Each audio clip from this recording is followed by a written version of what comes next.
Bonjour, bonsoir, chères toutes, chers tous. Heureux de vous retrouver dans cette capsule.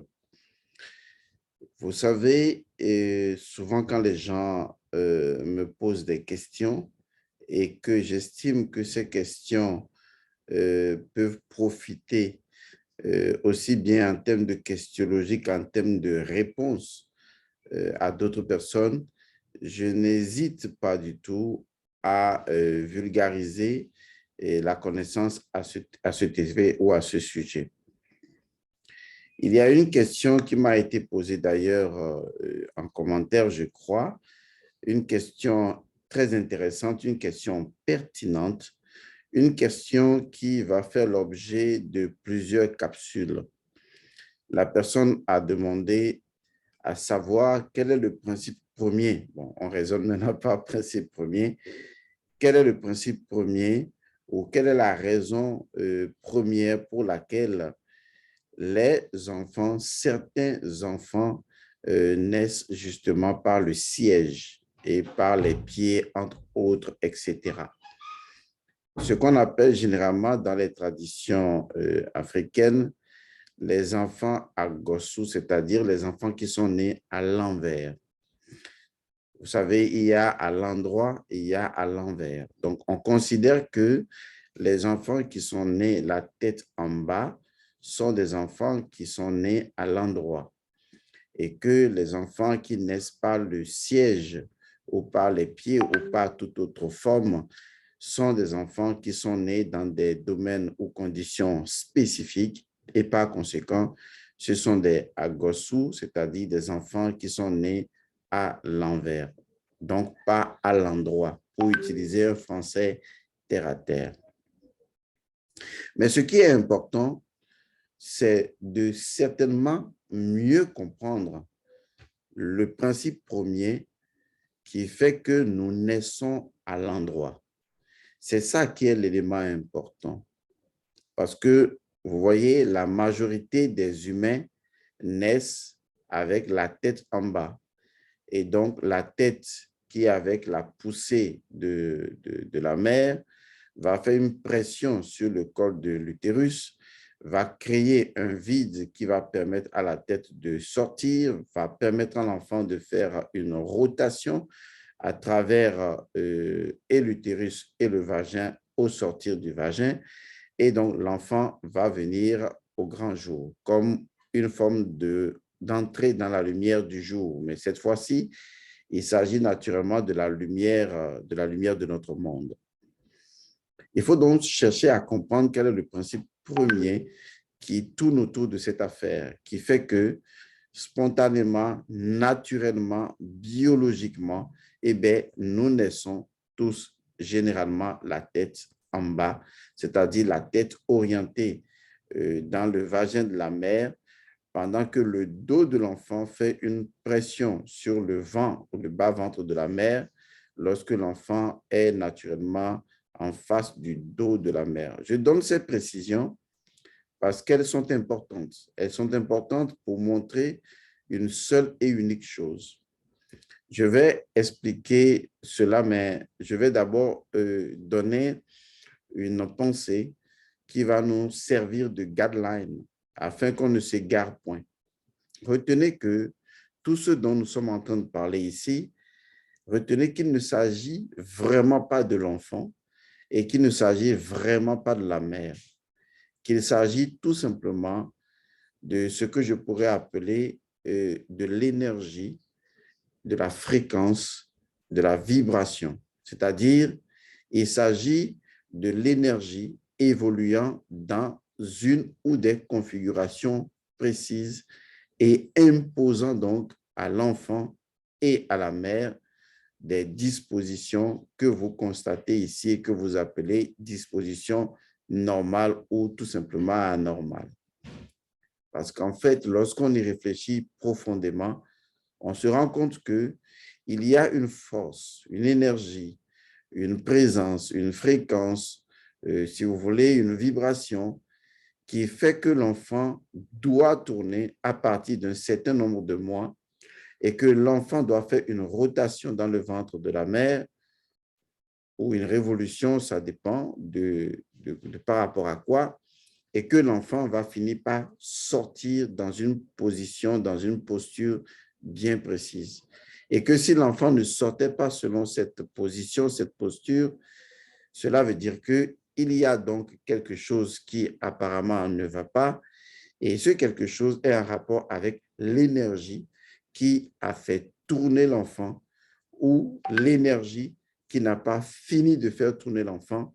En fait, il s'agit de l'histoire d'une énergie qui est censée faire tourner l'enfant et le positionner dans ce qu'on appelle la bonne direction. Vous commencez donc à comprendre. Mais avant d'aller beaucoup plus loin, j'ai une grande surprise pour vous, une surprise que vous allez aimer si surtout vous êtes à l'étranger.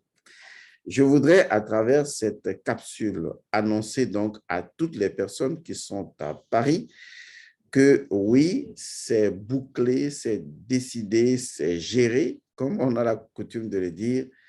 Elmoncio Godson sera à Paris pour un séminaire, pas pour une conférence. Il faut faire la différence. Il s'agira cette fois-ci d'un séminaire. Un séminaire, retenez bien, je vais compter, un séminaire de 1, 2, 3 jours. Vous imaginez, un séminaire de 3 jours. Important, colossal, extraordinaire, pertinent.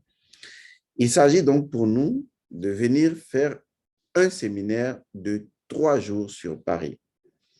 Ce séminaire aura lieu les jours suivants, les 14, 15 et 16 juillet 2022. C'est-à-dire que les 14, je dis bien les 14, 15, 16 juillet prochains, nous serons donc à Paris pour un séminaire de 3 jours. Lorsqu'on parle souvent de séminaire, il faut savoir qu'un séminaire est constitué de 2 aspects. Un aspect qu'on appelle le salon ou la maison et un aspect qu'on appelle l'atelier. Il s'agit donc de comprendre de façon grosso modo qu'un séminaire impose 9% de théorie, c'est-à-dire de présentation, de salon, voilà, de ça il s'agit, 9% de nétérité, c'est-à-dire de présentation nétérique des choses, pour être plus précis, d'une présentation principielle des choses à faire, puisqu'un séminaire, globalement, est un moment de pratique énorme. Et donc, on aura donc 9% de présentation du principe des choses et du fonctionnement des rituels et des cérémonies, et nous aurons 91% de pratiques spirituelles. Je dis bien 91%. Alors, retenez bien le thème de ce séminaire. Ce thème est tellement bien réfléchi, profondément bien choisi pour correspondre au fait que quand j'étais à Paris récemment, j'ai eu la chance de me plonger dans les problèmes des afrodescendants en majorité et de toute autre personne en général. Et donc, je me suis dit qu'il faut partager avec vous des choses qui vous aident vraiment. Et donc, ce séminaire va vous permettre de rattraper un certain nombre de dysfonctionnements identitaires. Mais sachez que lorsque l'identitaire est corrigé, inévitablement, on aboutit au mieux vivre. Les problèmes que vous rencontrez souvent, qui sont des problèmes à la fois spirituels et physiques, procèdent en fait de ce dysfonctionnement identitaire qui en réalité est une énergie. Et si cette énergie identitaire ne fonctionne pas bien, vous n'aurez même pas la force, ni le courage, ni le pouvoir, ni la puissance, ni la capacité et la capacité de faire les choses correctement, mathématiquement et de les prospérer. Qu'ils vous souviennent, vous qui étiez à Paris en conférence la dernière fois, que je vous ai parlé de 3 énergies. La première énergie, c'est l'énergie kamitique ou de Kama, qui est en relation avec le premier enfant de Noé, l'enfant du milieu, c'est-à-dire Cham ou Kam. C'est Cham ou Kam ou Kama qui détient les forces de rituels et de cérémonies et qui est la maison dans laquelle, je précise la maison chtonienne, dans laquelle les autres peuples, y compris les peuples, le peuple Kama même, les autres peuples doivent prendre leurs racines. Autrement, il y aura désordre, il y aura déséquilibre, il y aura situation isphétique. Je vous ai expliqué en quoi consistait ce principe Kama des 3 enfants de Noé. Je vous ai expliqué le principe japhétique. Je vous ai également expliqué le principe sémitique. Vous comprenez donc que si le principe kamitique est un principe d'enracinement et beaucoup d'autres choses d'ailleurs, et que le principe japhétique est un principe de rayonnement, d'expansion du principe initial, et que le principe sémitique est un principe de transformation et naturellement surtout de prospérité, vous constatez donc que tant que votre identitaire est réglé, tout le reste vient par surcroît. Pour emprunter une phrase à une autre personne. C'est la raison pour laquelle, sur Paris, nous avons décidé de faire carrément un séminaire de 3 jours parce que nous pensons qu'il faut restituer à chacun ce que j'appelle son autonomie et sa souveraineté de conscience en lui permettant d'être, l'individu doit être lui-même. Vous savez, avec les siècles d'esclavage, avec les siècles de ce que je pourrais appeler d'égarement et de perte identitaire, d'infection identitaire, de compromission identitaire, les Africains sont la plupart du temps perdus. Et donc, pour permettre aux Africains de retrouver leur identité fondamentale et fonctionnelle, il urge donc de commencer donc à présenter les rites et cérémonies qui permettent de restaurer l'identité. C'est la raison pour laquelle, pour les 3 jours de séminaire à Paris dans le mois de juillet, c'est-à-dire les 14, 15 et 16 juillet, nous serons en pleine fête de l'indépendance, donc 14, 15 et 16 juillet à Paris, je peux même déjà vous dire que cela aura lieu dans une autre salle, mais toujours à Noisy-le-Sec. Vous connaissez déjà pour ceux qui y avaient été. Donc, ça aura lieu dans une salle beaucoup plus grande, mais naturellement à Noisy-le-Sec.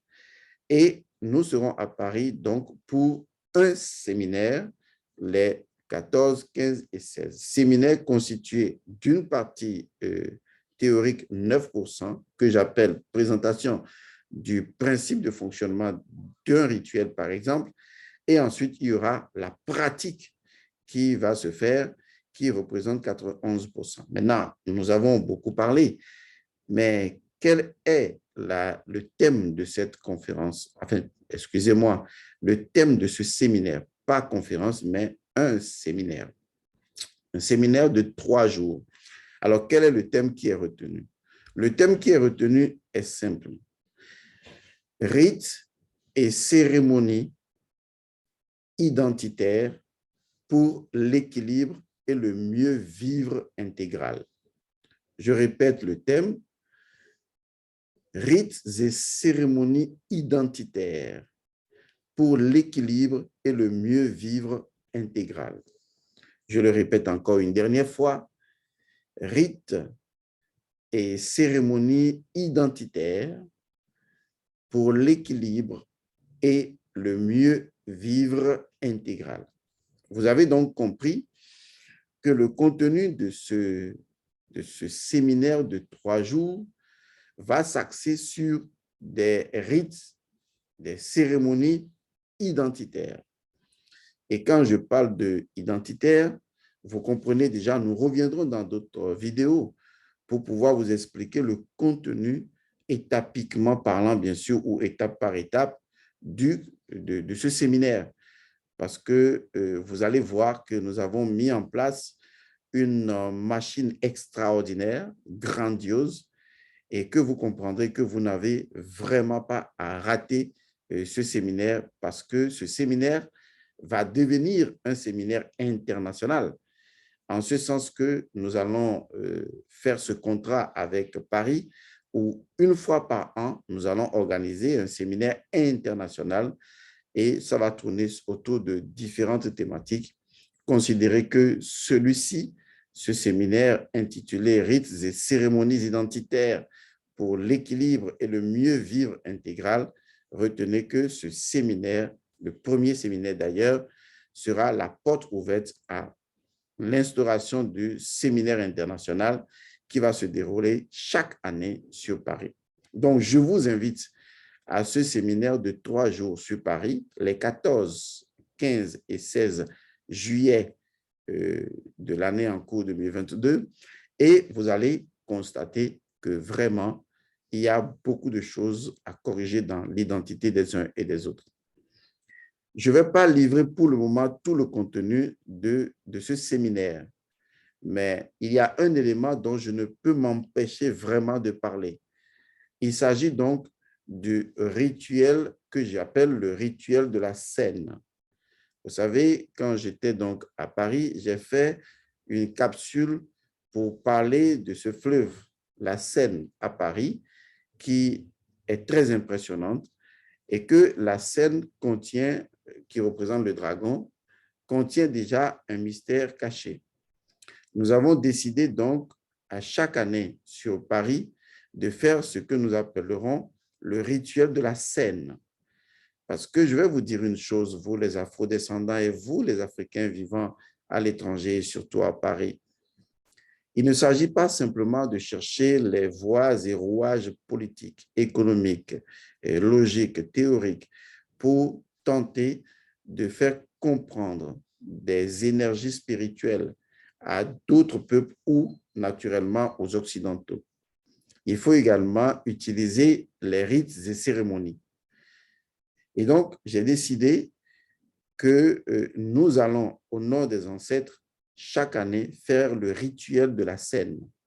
Il s'agira donc d'un rituel qui va se faire au cours de ce séminaire 14, 15, 16 juillet, à l'intérieur donc de la salle.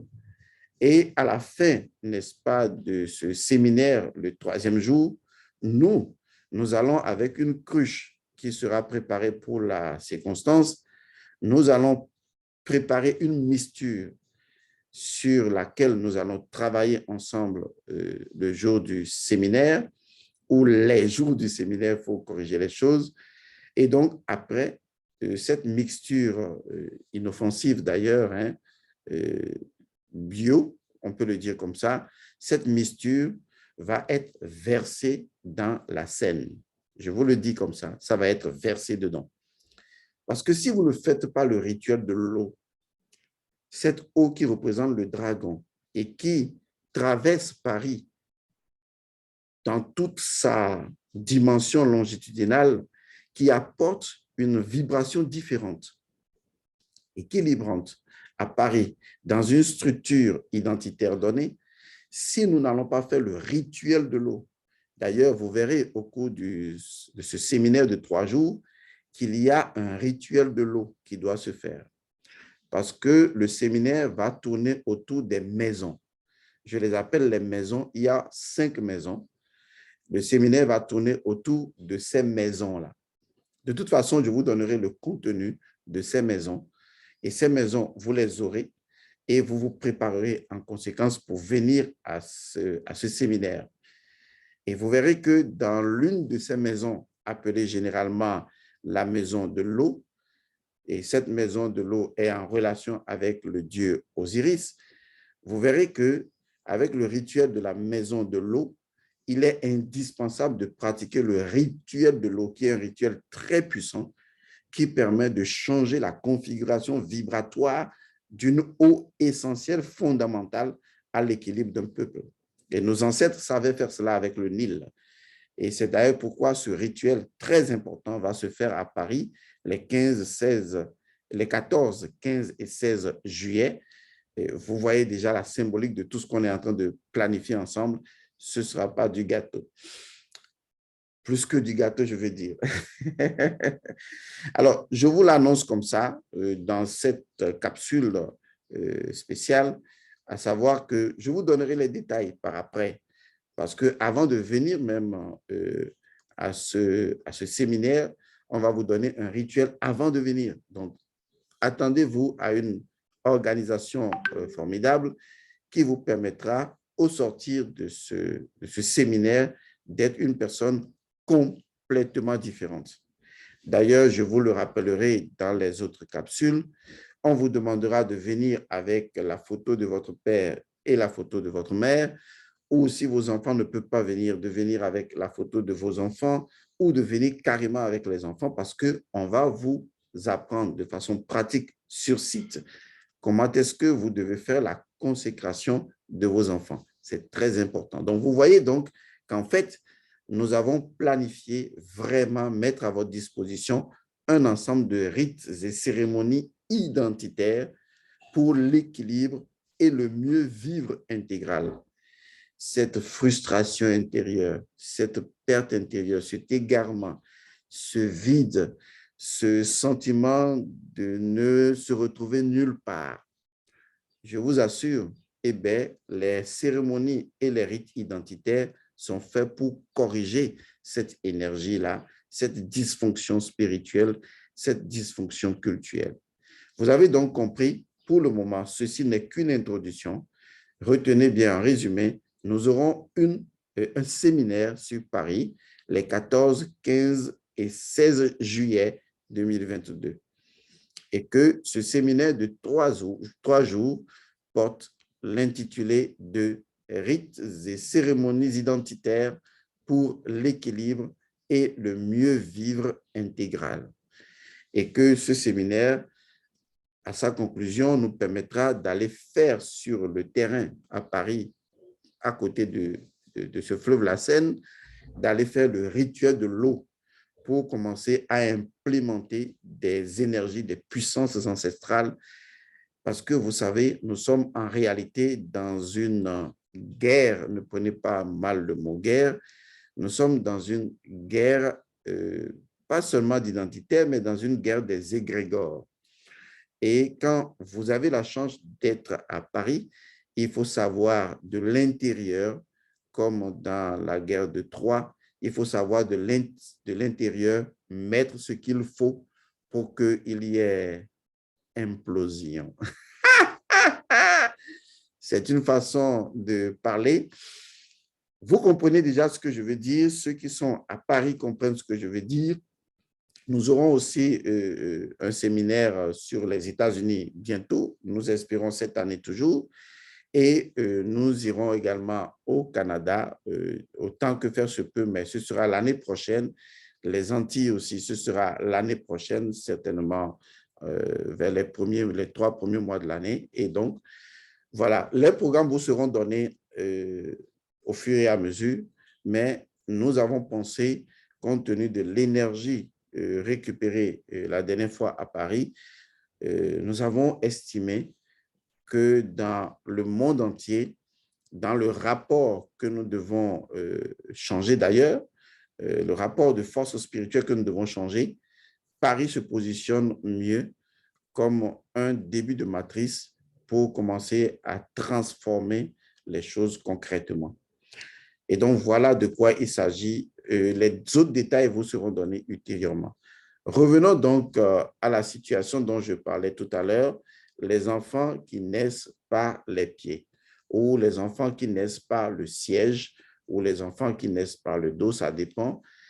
Et je vous disais qu'en fait, la question en termes de questionologie qui devrait être posée, c'est qu'est-ce qui fait que justement, nous naissons tous à l'endroit? Je vais vous montrer une image que vous avez déjà vue, une image que vous trouverez dans le livre intitulé « La cérémonie de sortie de l'enfant », l'opuscule de la cérémonie de sortie de l'enfant.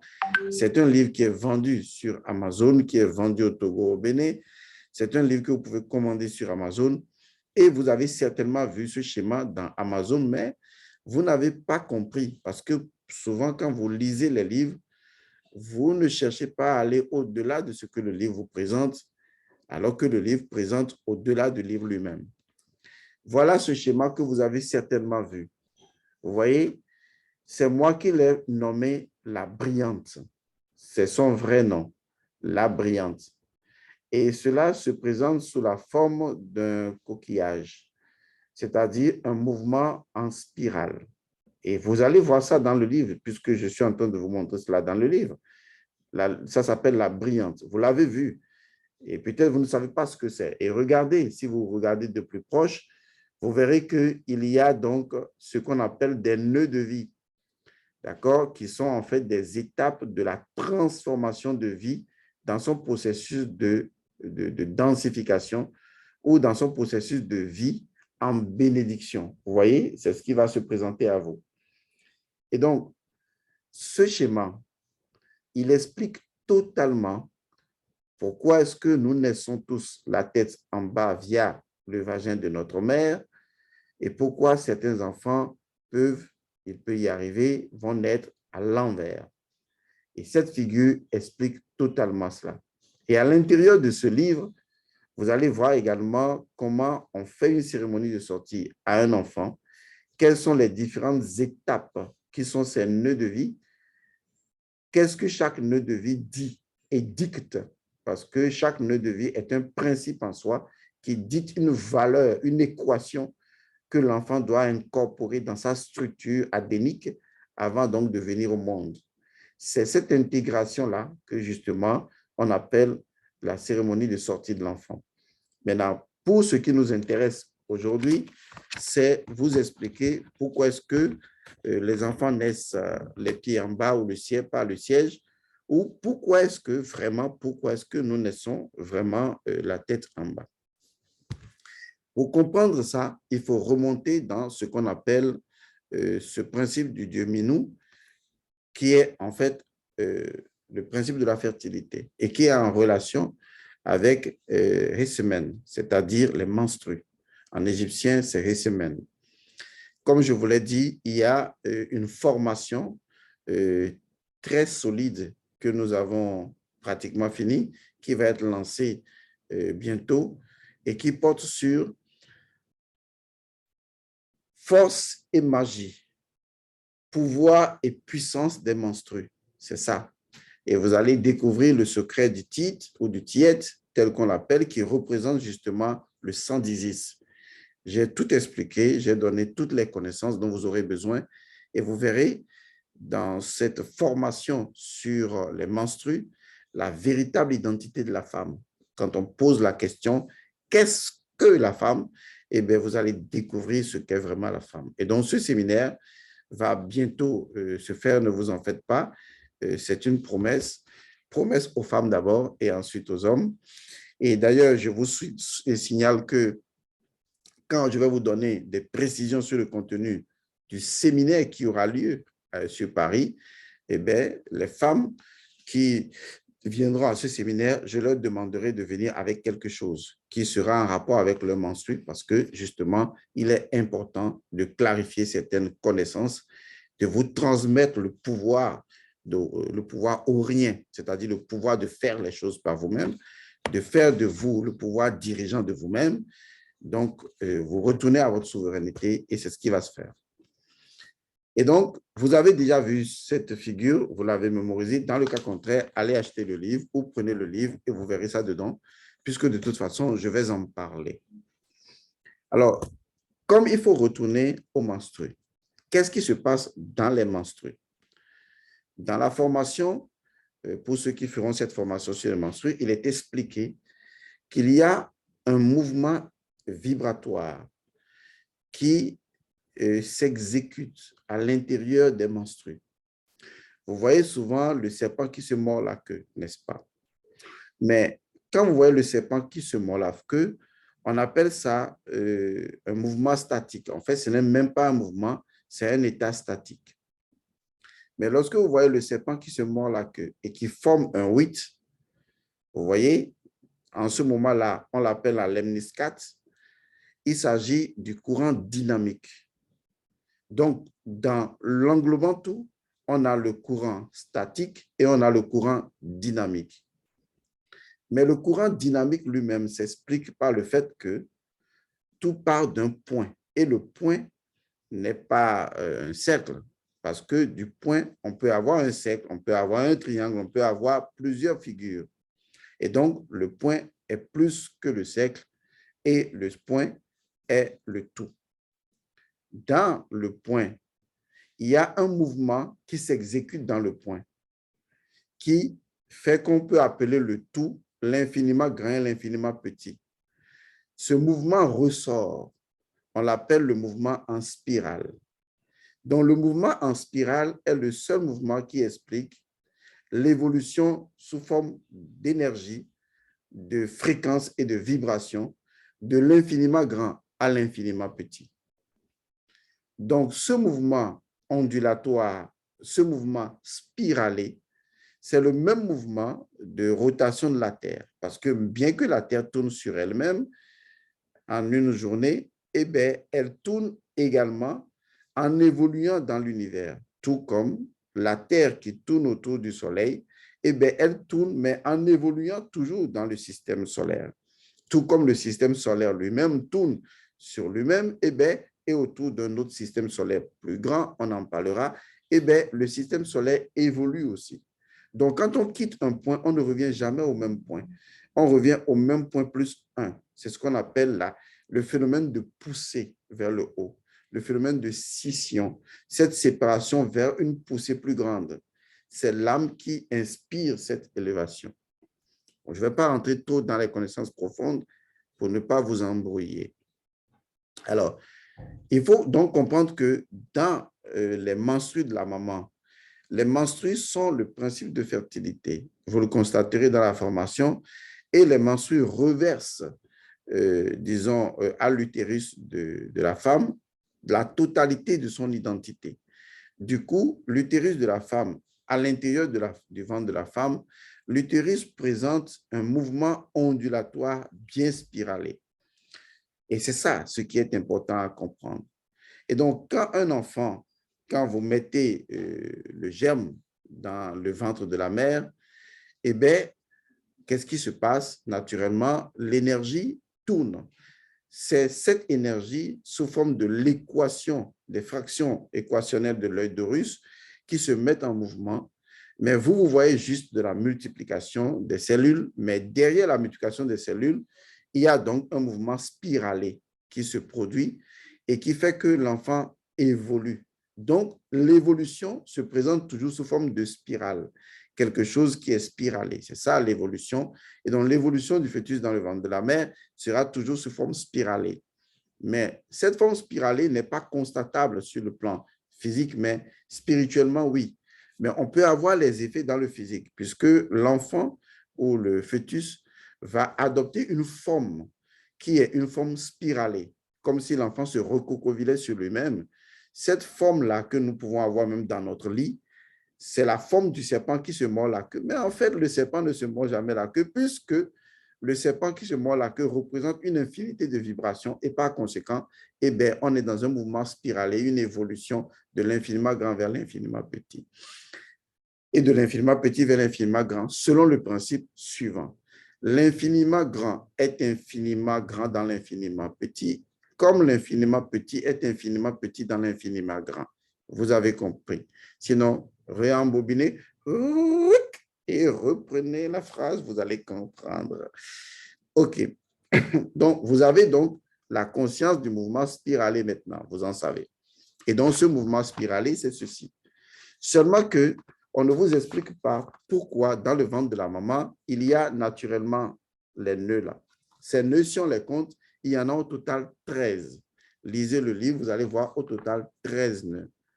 Mais Godson, est-ce que tu te contredis pas? Là, il y a 13 nœuds. Tu parles du ventre de la mère. Mais une grossesse dure au plus 9 mois, sauf les anomalies de grossesse. Oui, en fait, je vais vous expliquer. Une grossesse ne dure pas 9 mois. Une grossesse normale, je veux dire, ne dure pas 9 mois.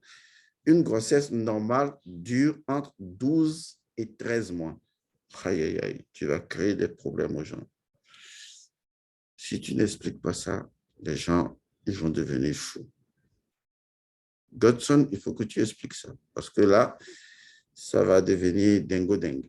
Les gens vont devenir fous, ils vont perdre la tête. OK, ne vous affolez pas, je vais vous expliquer cela de façon très basique. En fait, tout est en relation avec les 14 morceaux du corps d'Osiris. Souvent, quand on vous parle de l'enfant qui fait 9 mois dans le ventre de la mère, en fait, c'est vrai. C'est parce que, justement, on vous parle des 9 mois qui sont en relation avec le monde physique. Mais logiquement, il n'y a pas 9 mois. Il y a logiquement 12 mois, pour ne pas dire 13 mois. En ce sens que, ben, avant que le spermatozoïde ne choisisse, n'est-ce pas, ou je vais dire ça de façon plus intelligente, avant que l'ovule ne choisisse le spermatozoïde, c'est ça, hein, il ne faut pas inverser les choses, avant que l'ovule ne choisisse le spermatozoïde, je vais parler un langage simple, cette expérience-là, physique, suivie biologiquement, à travers les outils scientifiques qui permettent de constater que l'ovule a fini par laisser pénétrer un spermatozoïde, cette expérience-là, c'est une expérience qui a déjà eu lieu dans le monde astral avant que cela n'ait lieu dans le monde physique. Il va sans dire alors que toute conception qui commence par le jour de l'entrée du spermatozoïde dans l'ovule n'est qu'une, je vais dire, une conséquence. Est-ce que vous voyez ce que je veux dire? Ce n'est qu'une conséquence d'une conception qui a eu lieu 3 à 4 mois plus tôt. Oui, je sais que c'est perturbant. Ça veut dire qu'en fait, le fait même qu'un spermatozoïde finisse par entrer dans un ovule n'est pas le fruit du hasard, puisque le spermatozoïde que vous voyez entrer dans l'ovule, dans le monde astral, il y était déjà entré. Dans le monde de la 4e dimension, il y était déjà entré. Mais comme la temporalité astrale est différente de la temporalité physique, vous ne le constatez que beaucoup plus tard, dans un espace temporel lié à ces gamètes, liés donc à leur nature, dans un espace qu'on appelle l'espace de la lumière, qui est en relation avec le nombre 4, et donc dans un espace de la lumière qui serait donc de 4 mois, ou de 3 à 4 mois, ce n'est pas figé. Ça veut dire que si, c'est un exemple que je donne, vous avortez un enfant de 3 mois terrestrement parlant, en fait, vous venez d'avorter un enfant de 6 mois ou à la limite de 7 mois, en ce sens qu'il y a une préconception astrale qui a déjà eu lieu et qui a fonctionné déjà dans le corps astral de la maman avant même que cela n'ait lieu. Et là, on va me dire, mais Monsieur Godson, le papa et la maman ne se sont même pas encore rencontrés. Oui, c'est ça toute la magie de la chose. Vous savez, dans le monde astral, qui possède une fusion entre le passé, le présent et le futur, les choses qui sont censées se produire à l'avance, eh bien, se sont déjà produites dans le monde astral. Et c'est parce qu'elles sont produites dans le monde astral qu'elles sont temporalisées dans le monde physique pour se produire ensuite. Waouh! Est-ce que les gens vont comprendre ce que tu dis, Godson? Bon, on va faire plus simple.